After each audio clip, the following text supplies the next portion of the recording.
Muy buenos días, amados hermanos y hermanas. Siempre está con ustedes el hermano Alexander Castellanos desde la Iglesia de Cristo en Ciudad Merliot, República de El Salvador. Vamos, como siempre, a pedir la dirección de nuestro Señor. Padre eterno, una vez más, agradecémoste mucho por ser un día especial para ti, para nosotros como iglesia, porque te presentamos nuestra adoración en espíritu y en verdad. Ya hemos cantado, continuamos orando y en unos instantes el estudio de tu palabra. Gracias por ello. Permite que siempre todo sea de acuerdo a tu sagrada voluntad. En el nombre de nuestro Señor Jesucristo. Amén. Amén. Bueno, estamos estudiando el libro de Génesis en el capítulo 45. El tema que aquí se desarrolla es cómo es que José se encuentra con sus hermanos. Hemos visto las primeras dos lecciones, ahora vamos a ver la tercera y cuarta lección. Y lo que vamos a continuar estudiando es acerca de las provisiones de José y el viaje de sus hermanos de regreso a Jacob.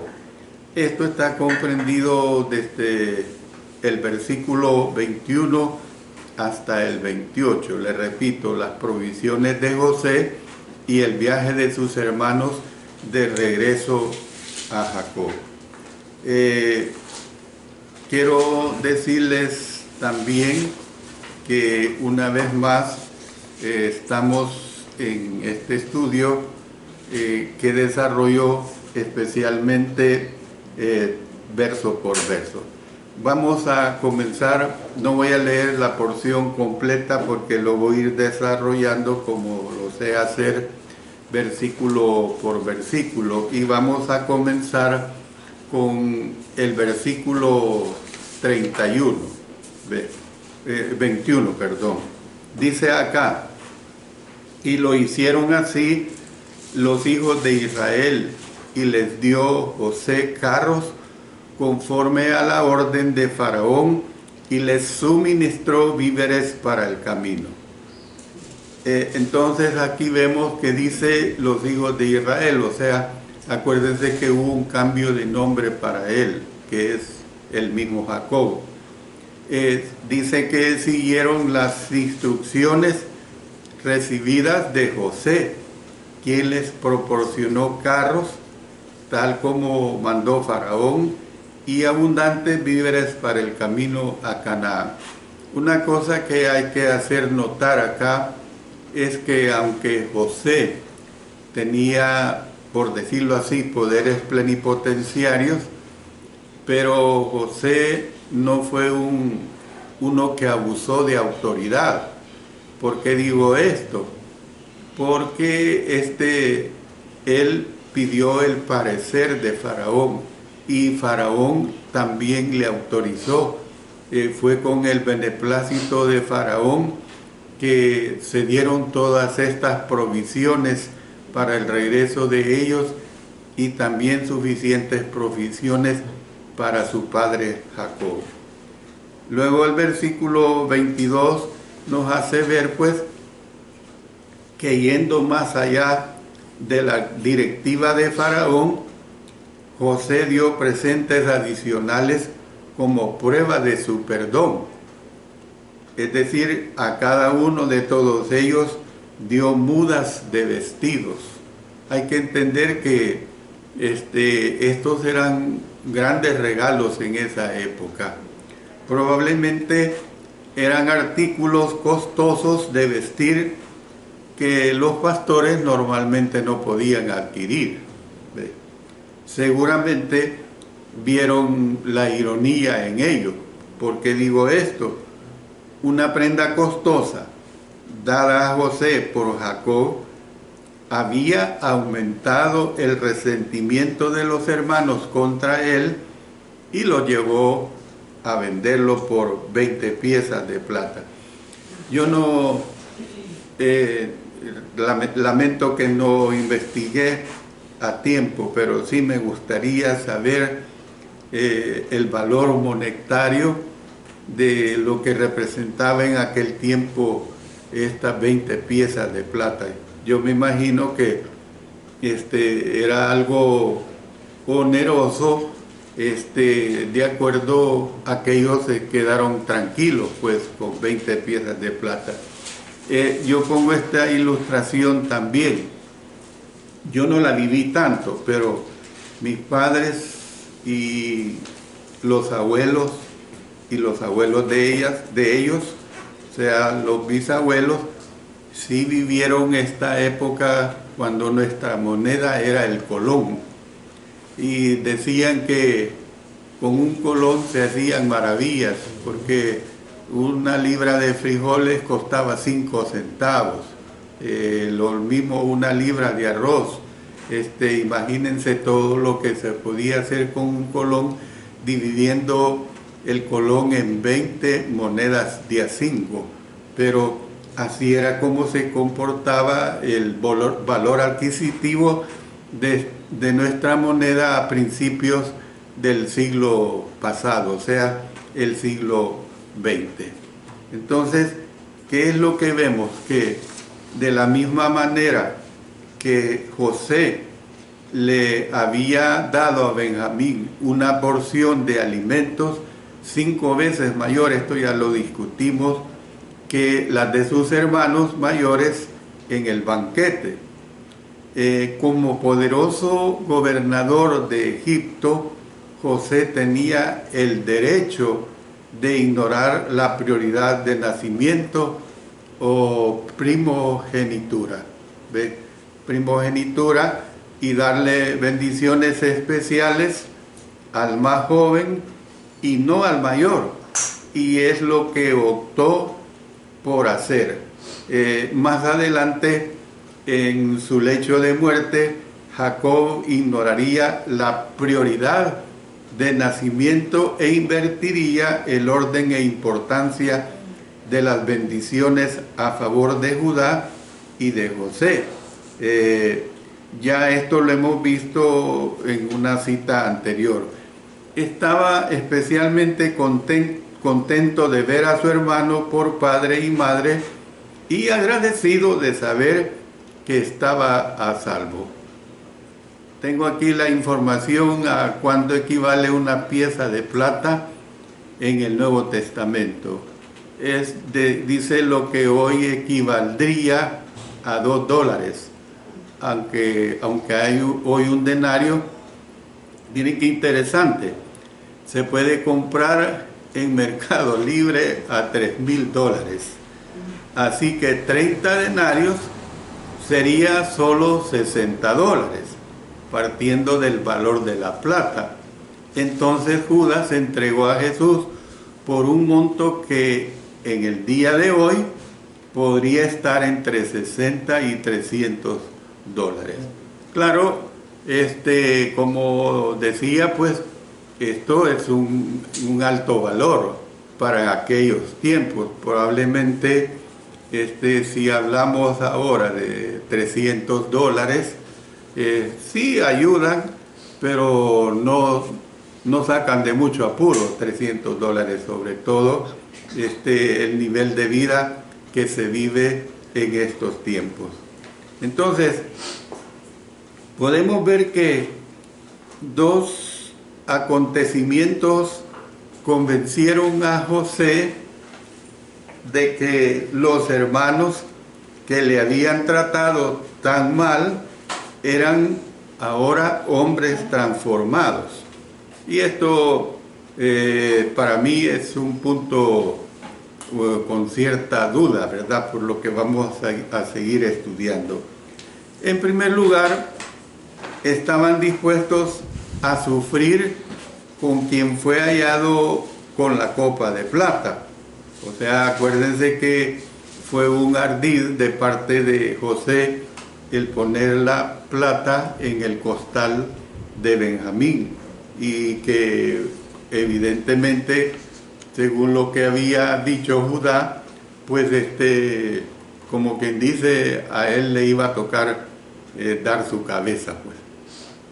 En segundo lugar, Judá, que había alentado a los demás para vender a José como esclavo, ahora se ofrecía para ser un esclavo de por vida, si Benjamín se les permitía volver a casa con sus hermanos y estar con su padre.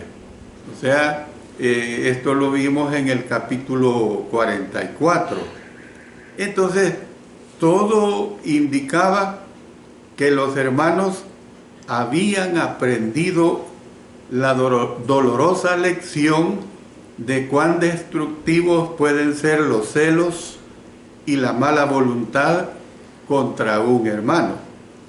Así que José les extendió a ellos su gracia, perdón y abundantes bendiciones. Yo lo que puedo ver es que parecía que ellos no tenían un alcance pleno de que José les estaba extendiendo su gracia, su perdón y abundantes bendiciones, por lo que, como he dicho, posteriormente vamos a ver.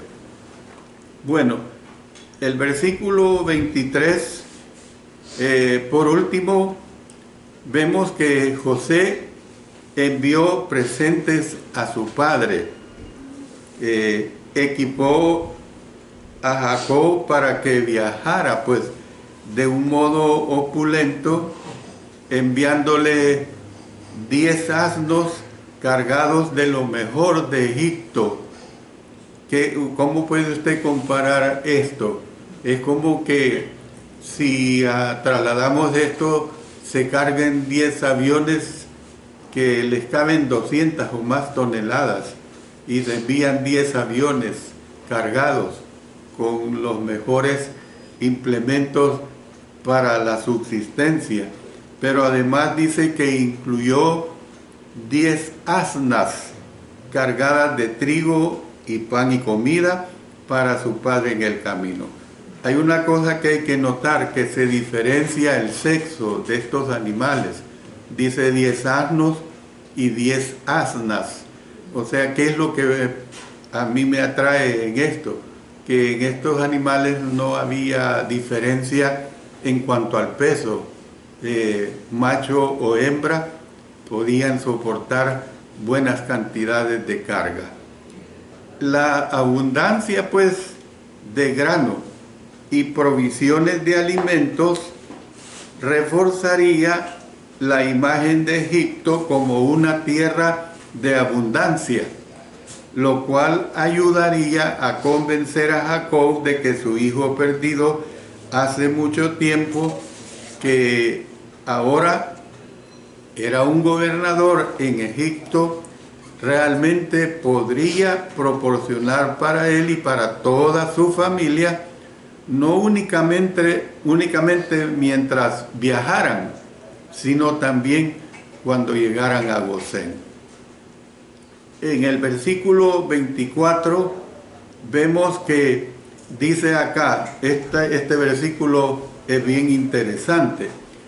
Dice que despidió a sus hermanos y ellos se fueron y les dijo, miren qué frase muy interesante que se presenta acá: no riñáis en el camino. Después de hacer provisiones para el viaje de regreso a sus hermanos a Canaán, José los despidió.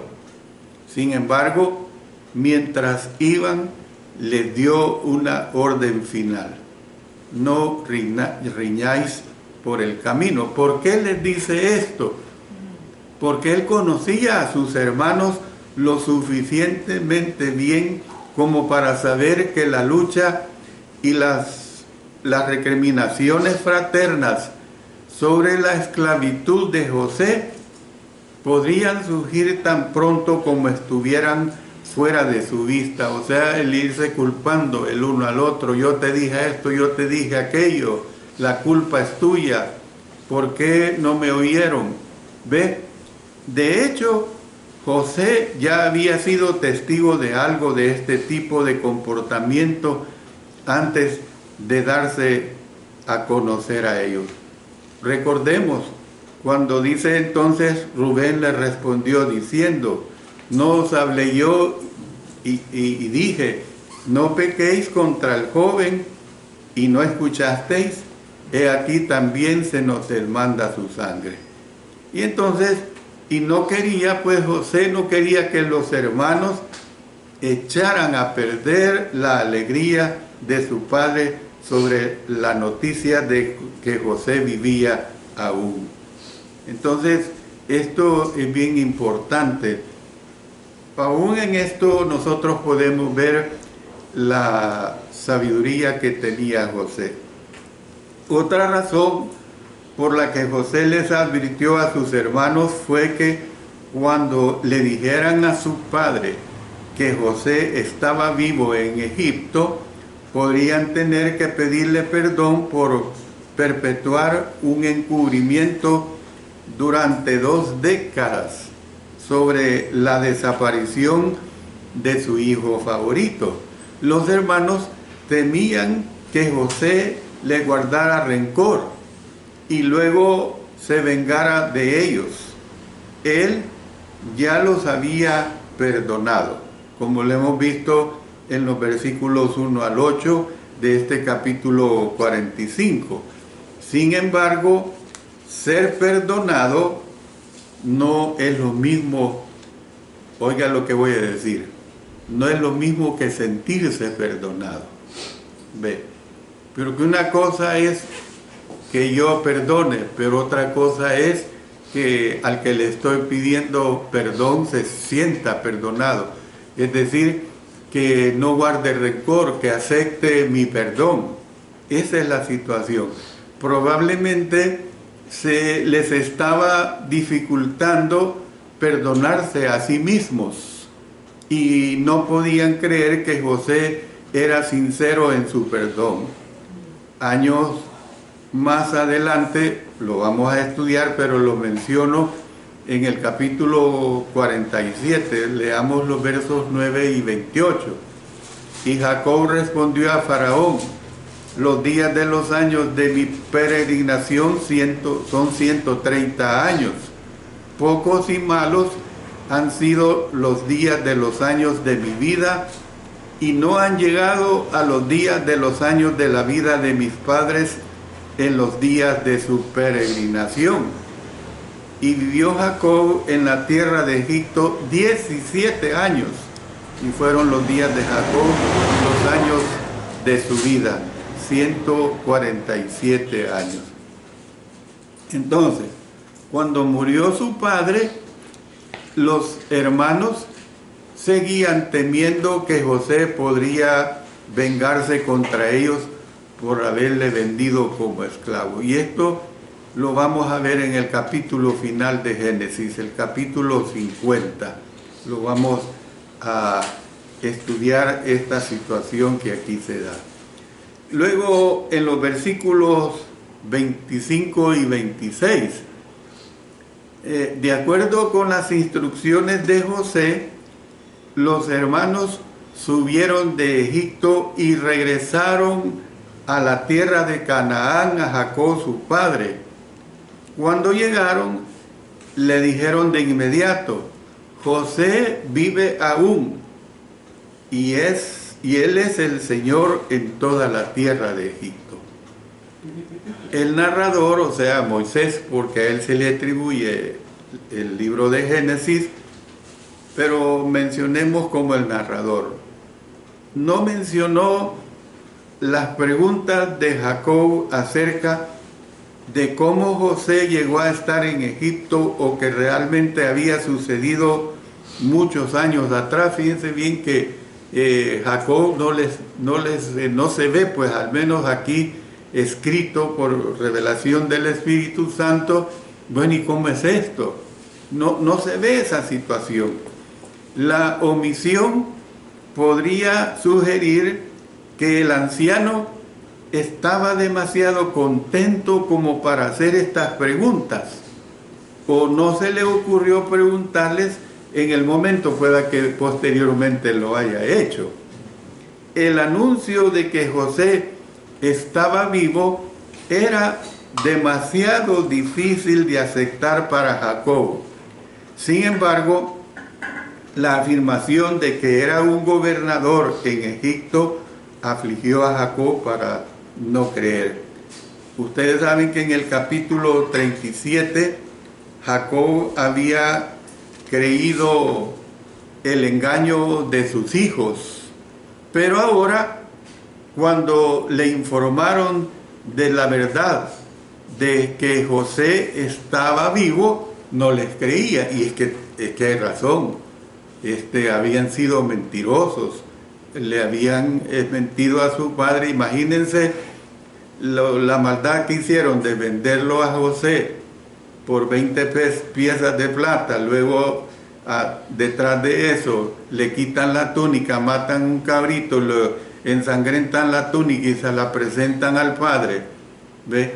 Luego acuérdense de la situación de Siquén. Habían hechos notorios, pues, que Jacob tenía que desconfiar de ellos. Por eso miren lo que dice el versículo 27. Y ellos le contaron todas las palabras de José que él les había hablado. Y viendo Jacob los carros que José enviaba para llevarlo, su espíritu revivió. O sea, se dan evidencias, pues, para que Jacob crea que José está vivo.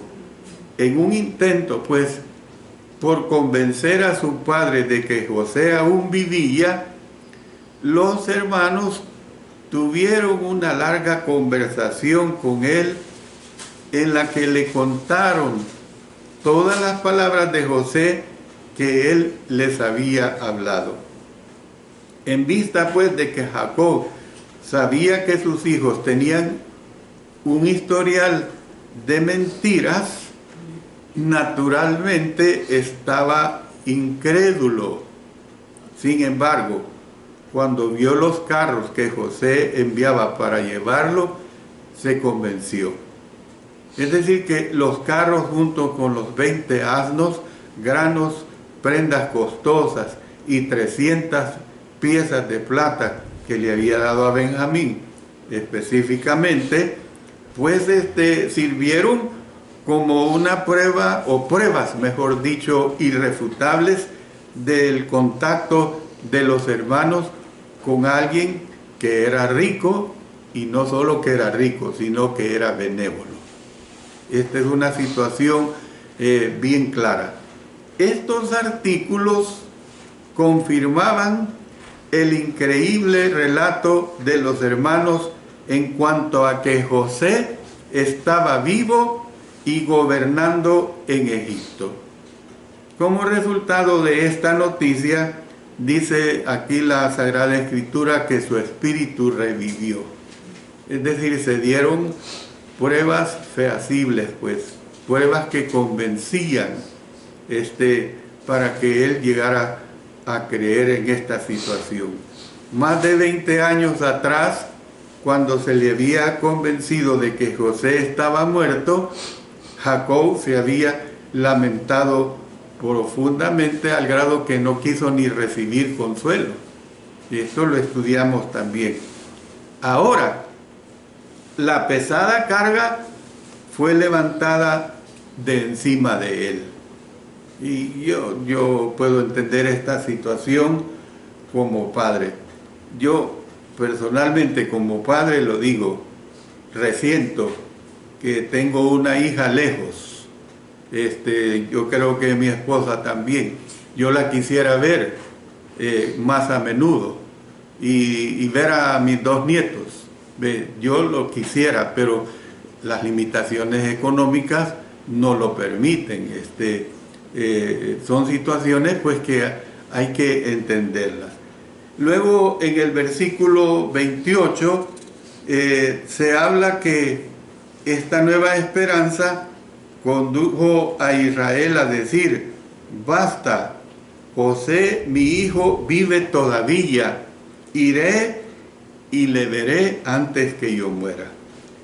Jacob fue llamado apropiadamente Israel aquí porque ese nuevo nombre dado por el ángel del Señor. Si ustedes recuerden esta situación que se dio en el capítulo 32, los versículos 28 al 30, y el varón le dijo: no se dirá más tu nombre Jacob, sino Israel, porque has luchado con Dios y con los hombres y has vencido. Entonces Jacob le preguntó y dijo: declárame ahora tu nombre.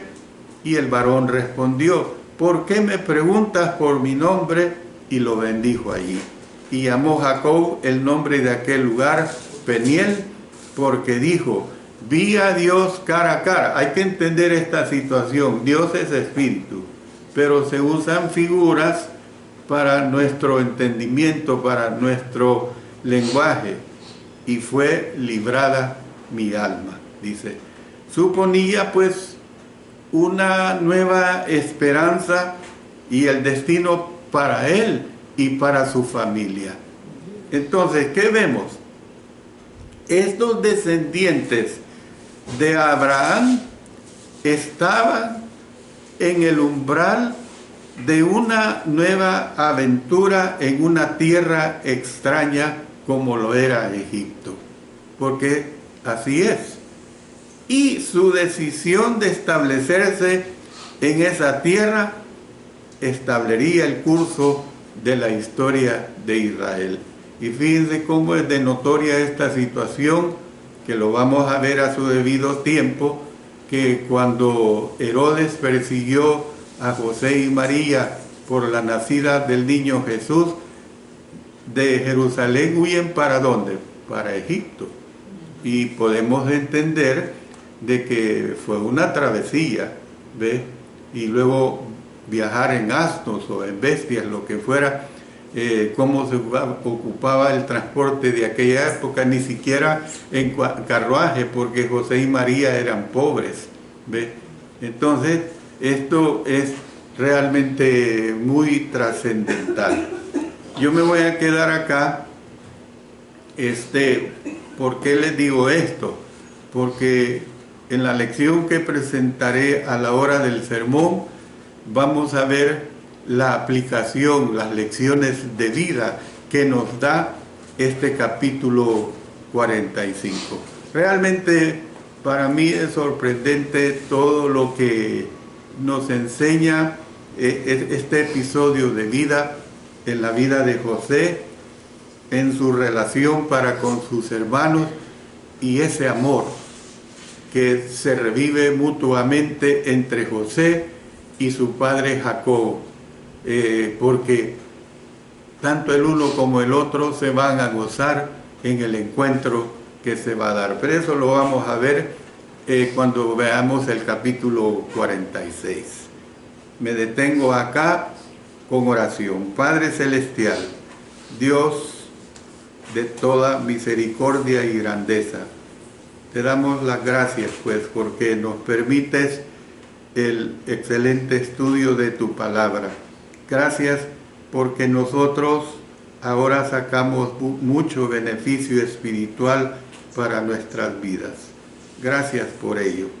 En el poderoso nombre de nuestro Señor Jesucristo. Amén. Amén.